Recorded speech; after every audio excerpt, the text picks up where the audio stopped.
আমরা দুটো আসন পেয়েছি।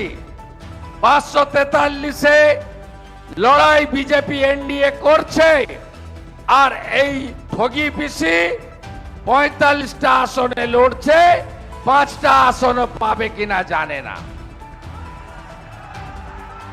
এত বড় মিথ্যাবাদী বলছে সিএ তে আপিল করলে নাকি নাগরিকত্ব চলে যাবে।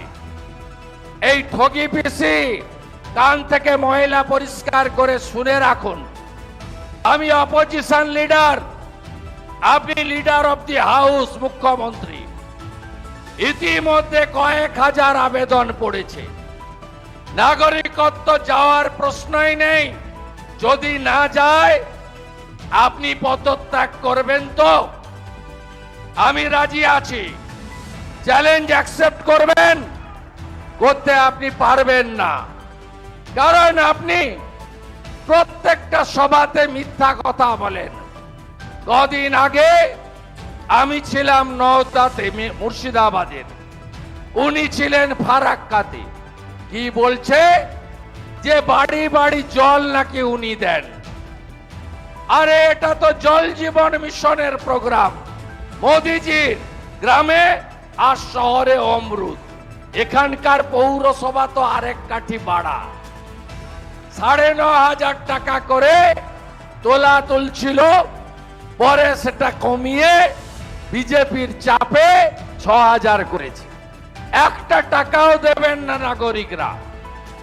এর 100% টাকা ভারত সরকার দেয় অমৃত প্রকল্পে।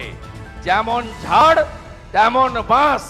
তার নেত্রী যদি মিথ্যা কথা বলে, তার ছোট ছোট মনসবদাররা মিথ্যা কথা বলবে, এটা তো স্বাভাবিক। মমতা ব্যানার্জি ফরাক্কায় বলছেন আমি বিনামূল্যে রেশন দিই, স্টিকার পিসি বলছে। যিনি বস্তার গায়ে হাঁড়ি লাগান, হাঁড়ির নিচে লিখেন খাদ্য সাথী।